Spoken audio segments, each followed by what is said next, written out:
Bienvenue à tous, c'est Info Soir. Voici les titres de ce mercredi. Un bilan particulièrement haut ces dernières 24 heures, ce qui doit nous pousser à redoubler de vigilance. 563 cas positifs ont été recensés depuis hier. La région qui compte le plus grand nombre de cas est celle de l'Ayoun Sarria al-Hamra. Nous ferons le point dans un instant. Le confinement sera allégé à partir de ce soir minuit. Il permettra notamment la réouverture des restaurants et des hôtels, une reprise placée sous le signe de la solidarité pour le secteur du tourisme durement touché par la crise du coronavirus. C'est la deuxième saisie en une semaine à Fès. La police judiciaire a mis la main sur 2 tonnes de drogue sous forme de plaquettes dissimulées dans une cargaison de foin dans la province de Taounet. Le chauffeur du camion a été interpellé. Le compte à rebours a démarré pour les candidats au bac et cette année, les révisions sont placées sous le signe du confinement. Comment s'organisent les futurs bacheliers pour cette phase cruciale? Exemple dans la région de Fès-Meknès où des cours interactifs de préparation sont proposés.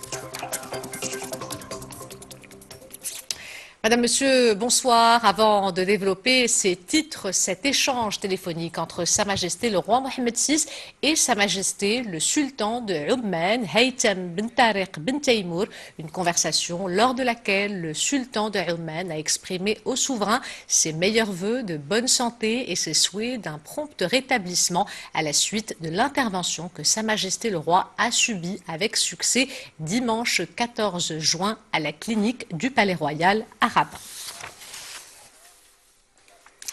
Arrêtons-nous à présent sur les dernières données du ministère de la Santé et l'évolution de l'épidémie au Maroc. Un bilan particulièrement en hausse ces dernières 24 heures, ce qui doit nous pousser à redoubler de vigilance et à respecter les gestes barrières et la distanciation physique. 563 cas positifs ont été recensés depuis hier. La région qui compte le plus grand nombre de cas est celle de l'Ayoun Sarria al-Hamra avec 168 tests positifs. Les détails avec Hind Benabnibi.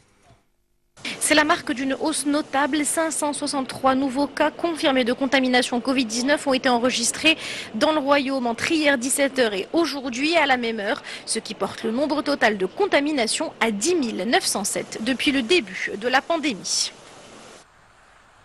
En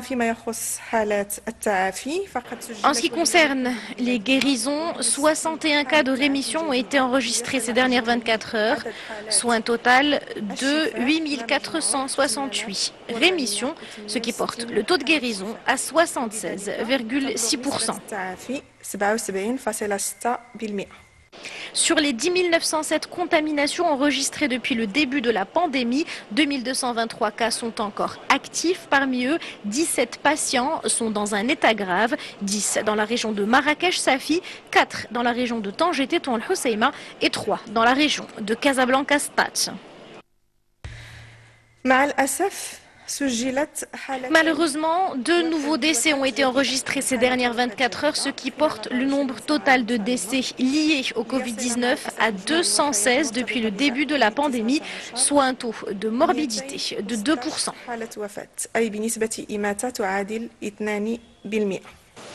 À noter que l'opération de suivi des personnes contacts a concerné depuis le début de la pandémie plus de 56 800 personnes, dont 7 228 sont encore sous surveillance médicale.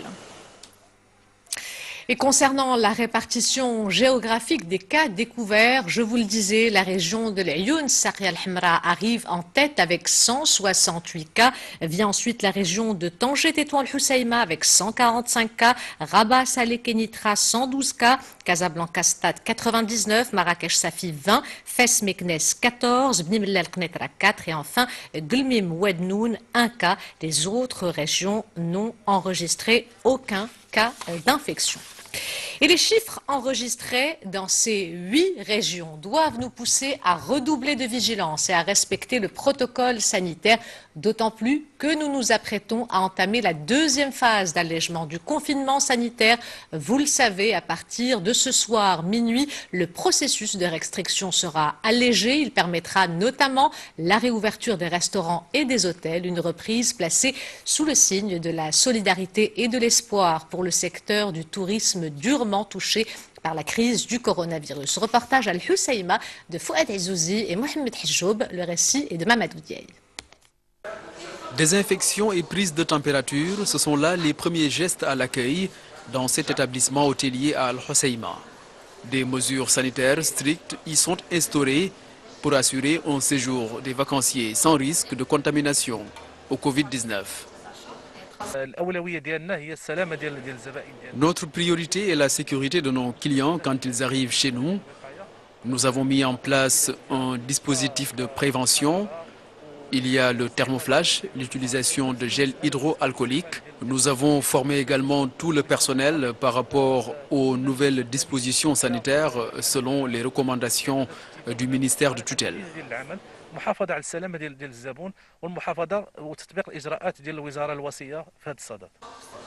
Des mesures sanitaires visibles et présentes un peu partout dans l'établissement, plus encore au niveau de la restauration.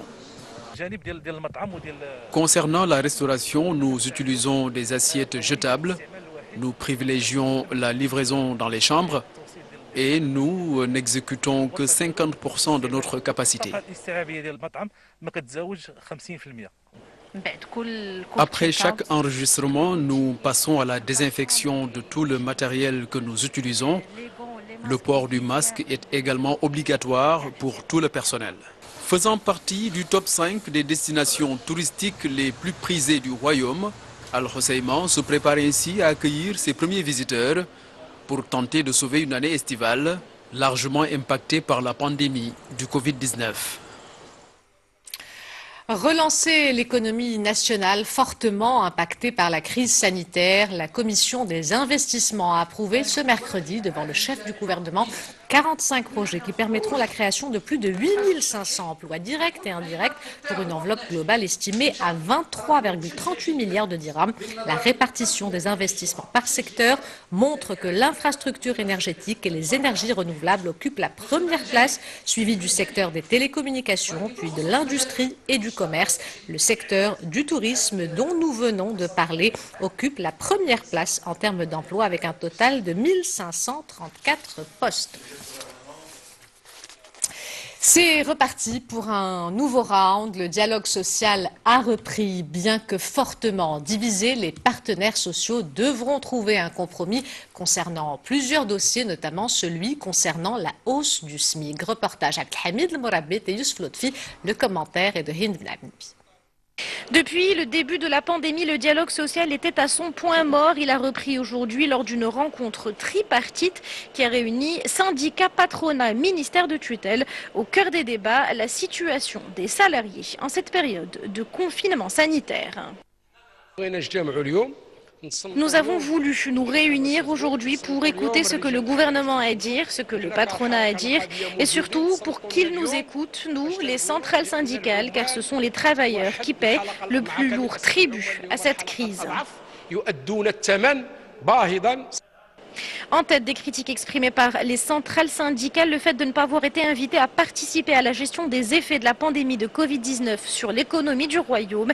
Elle dénonce des décisions unilatérales de la part du gouvernement et du patronat qui ont concerné en premier lieu les travailleurs.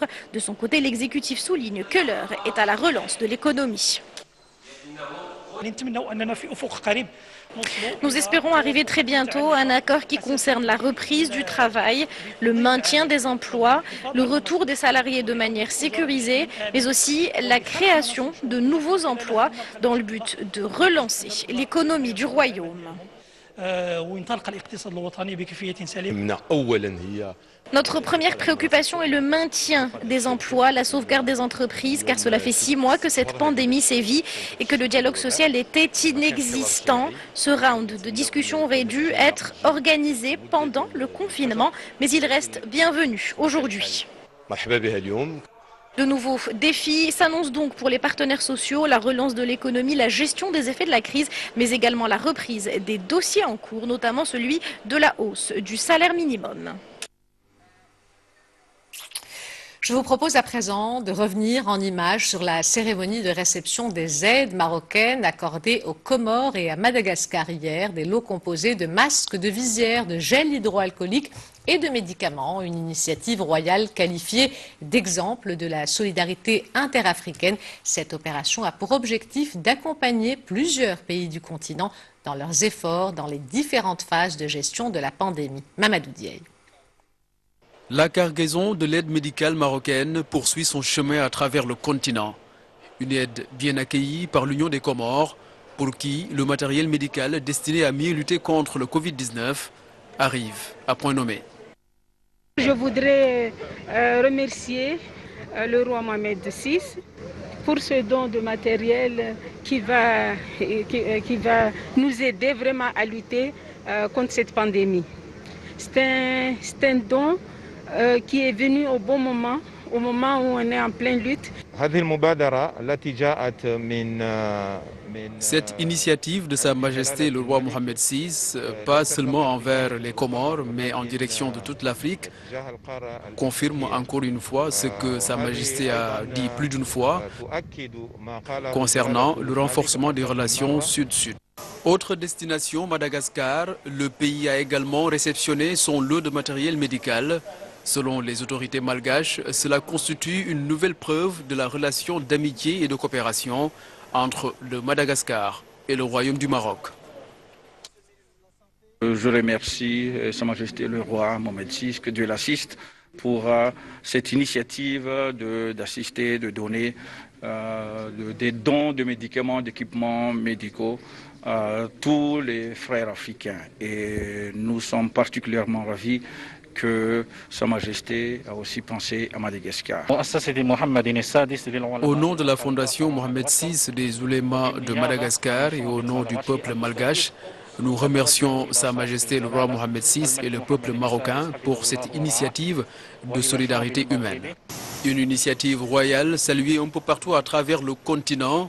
Depuis quelques jours, la propagation du Covid-19 gagne du terrain dans la capitale malgache. Le pays compte plus de 1700 cas de contamination et 15 victimes du Covid-19. La situation se débloque chaque jour un peu plus. L'opération de rapatriement des Marocains bloqués à l'étranger à cause de la pandémie se poursuit. Cette semaine, 30 vols sont prévus pour permettre le retour de plus de 4600 Marocains bloqués dans 17 pays. Plusieurs avions ont déjà atterri à l'aéroport d'Agadir. Reportage Hussein Ouzig, Rafiq Agomad, le récit est de Adil Lutété. L'heure du rapatriement a sonné pour des milliers de Marocains bloqués à l'étranger à cause de la pandémie. L'aéroport Agadir El-Massira signe la fin du calvaire enduré par des voyageurs infortunés contraints à garder leur distance avec leurs familles et leur patrie pendant des mois. Fouler le tarmac de l'aéroport est un réel soulagement. Je suis très contente de pouvoir enfin rentrer chez moi auprès de mes enfants. J'ai beaucoup souffert pendant ces 4 mois. Plus de 3100 personnes seront rapatriées au terme de la journée de demain via l'aéroport d'Agadir. Ces premiers vols ont profité aux personnes souffrant de maladies chroniques, aux touristes en situation de précarité et aux personnes ayant des enfants à charge. Nous rendons grâce à Dieu, nous rentrons enfin après 3 mois de blocage, une période très difficile. J'ai passé presque 5 mois à l'étranger, ce n'était pas facile, j'ai des enfants et mon époux est malade, moi aussi je le suis, j'ai loupé des contrôles médicaux. Nous en avions pour une semaine à Vienne, en Autriche. Finalement, nous sommes restés bloqués là-bas. Ce matin, on a fait escale à Paris avant de rallier Agadir. Agadir n'est que la première étape du retour au bercail. Après avoir été soumis à des tests de dépistage à l'arrivée, ces voyageurs doivent observer une période de quarantaine s'étalant sur 9 jours. Une période durant laquelle ils séjourneront dans des hôtels de la ville avant de pouvoir rejoindre leurs proches. Une semaine à peine après la saisie de plus de 2,5 tonnes de résine de cannabis, la police judiciaire de Fès réalise une nouvelle prise dans la province de Taounet. La saisie de 2 tonnes de drogue sous forme de plaquettes dissimulées dans une cargaison de foin. Le chauffeur du camion, soupçonné d'implication dans un réseau de trafic de marchandises illicites, a été interpellé. Reportage Sarah Jabri et Desil Cohen. La drogue était dissimulée sous des ballots de foin à bord d'un camion de transport de marchandises à destination des provinces du Sud. Sur la base d'informations fournies par les services de la Direction générale de la surveillance du territoire, 2 tonnes de résine de cannabis ont été saisies.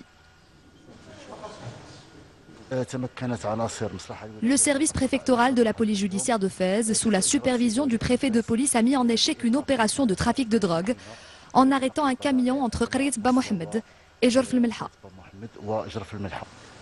Le conducteur du camion, un trentenaire, a été interpellé en possession d'une importante somme d'argent. Il s'agit de la deuxième opération du genre menée en moins d'une semaine par le service préfectoral de la police judiciaire de Fès. Le vendredi dernier, nos services ont interpellé 2 personnes et saisi 2 tonnes et 400 kg de Chira. Le mis en cause a été placé en garde à vue à la disposition de l'enquête préliminaire menée sous la supervision du parquet compétent. Le compte à rebours a démarré pour les candidats au bac et cette année, les révisions sont placées sous le signe du confinement. Comment s'organisent les futurs bacheliers pour cette phase cruciale? Exemple dans la région de Fès-Meknès où des cours interactifs de préparation sont proposés durant cette période exceptionnelle. Reportage Sarah Jabri et Desil Cohen. Les yeux rivés sur son ordinateur, Mohamed suit attentivement une correction d'une ancienne épreuve de physique-chimie. Une séance interactive diffusée en direct sur les réseaux sociaux.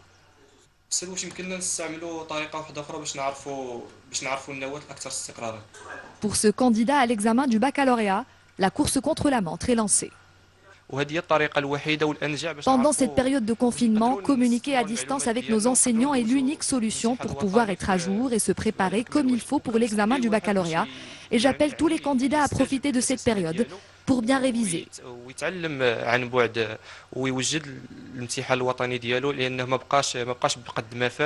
Derrière l'écran, c'est toute une équipe qui est mobilisée, des enseignants mais également des techniciens qui ont eu recours à la technologie pour adapter l'enseignement à la conjoncture actuelle. Durant cette séance, nous essayons de résoudre ensemble des questions qui pourraient faire partie des épreuves de cette année. Les étudiants peuvent, durant ces séances, poser des questions auxquelles nous répondons au fur et à mesure.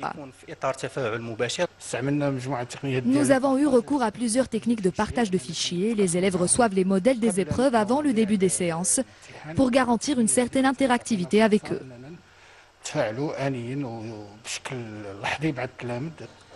Ces cours de préparation sont programmés tout au long de cette période précédant le jour J. L'objectif est de permettre aux candidats de réviser progressivement et de s'adapter au rythme des épreuves. Ceci pour assurer la continuité de l'enseignement, mais aussi pour préparer les candidats psychologiquement aux épreuves du baccalauréat, dans l'objectif d'obtenir de très bons résultats.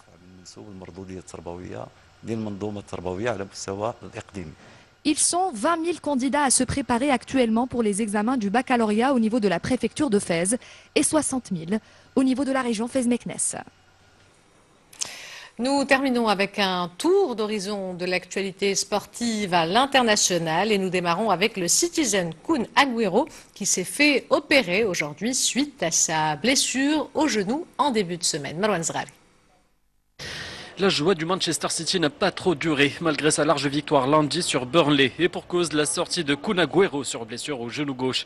À peine arrivé à Barcelone aujourd'hui, Agüero a subi une intervention chirurgicale, alors que son entraîneur Pep Guardiola avait indiqué plus tôt dans la journée que l'intervention était prévue jeudi. Concernant la durée de l'indisponibilité de Sergio Agüero, Guardiola a précisé que le souci n'est pas de savoir si Gabriel Jesus est assez bon pour remplacer Kun, mais c'est le fait qu'il joue tous les 3 jours et d'ajouter que Sterling, Gundogan et Bernardo Silva peuvent jouer devant. L'organisateur de l'Adria Tour dans les Balkans, Novak Djokovic, a annoncé avoir été contaminé par le Covid-19. Il s'agit du 4e joueur à avoir été testé positif. Après Dimitrov, Koric et Troicki, Djokovic n'a pas été épargné. Le numéro 1 mondial du tennis se dit extrêmement désolé pour chaque cas individuel de contamination, en rappelant que l'Adria Tour était fait avec le cœur net et des intentions sincères, en ajoutant que le tournoi était organisé avec l'idée d'aider les joueurs de tennis de la région. Candidat à l'organisation de la Coupe du Monde féminine de football 2023, le Japon s'est finalement désisté en début de semaine. Cela se jouera donc entre le duo Australie-Nouvelle-Zélande et la Colombie.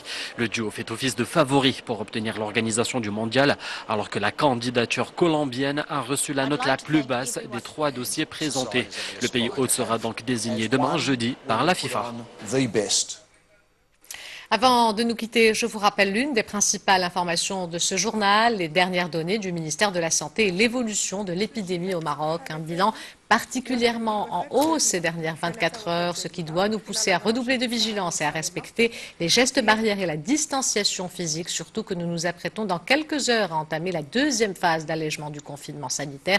563 cas positifs ont été recensés depuis hier et la région qui compte le plus grand nombre de cas est celle de l'Ayoun Sarria al-Hamra avec 168 tests positifs. C'est la fin de cette édition. L'information se poursuit sur notre site 2m.ma et sur l'application My2M. Le prochain journal Al Massaïa vous sera présenté par Hicham Ralfaoui. Quant à moi, j'aurai le plaisir de vous retrouver demain si tout va bien. En attendant, excellente soirée à tous.